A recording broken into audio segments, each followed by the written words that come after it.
Today, I'm with the City of Tampa's Neighborhood and Community Affairs Administrator, Ocea Wynn. Ms. Ocea Wynn is talented in multiple ways, and today I will be focusing on her interest in poetry and writing it. I started writing poetry. My first poem was written probably maybe when I was a teen, maybe about 15 or 16.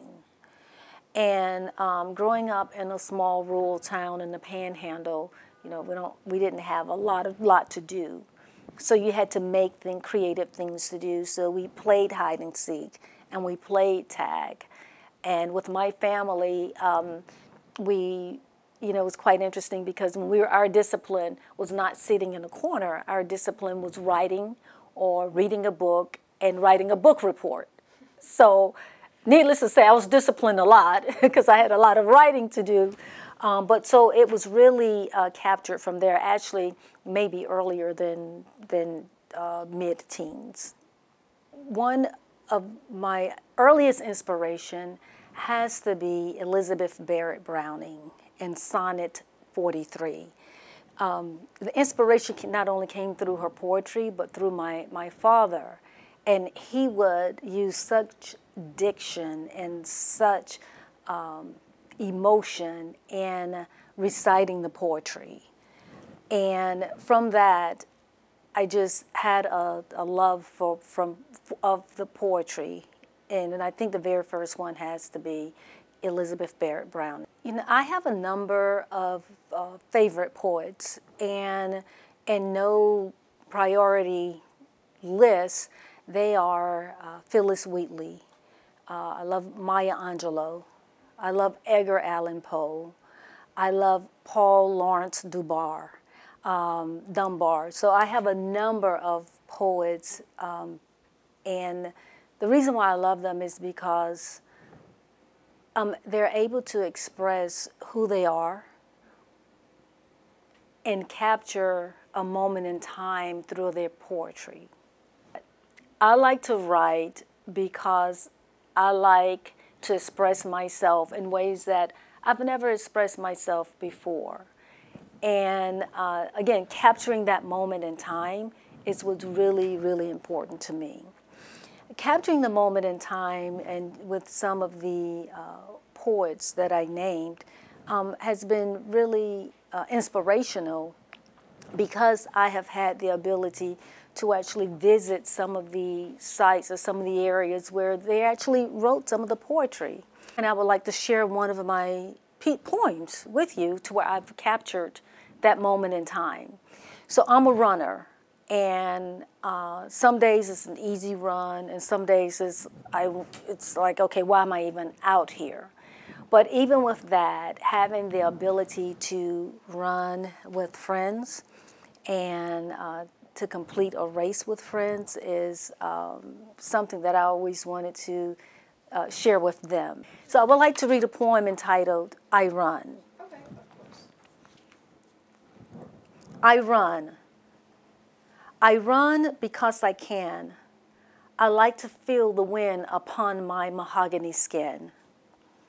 As I take long strides to get to my destination of meeting my goal with great anticipation of the next step, the next run, the next race.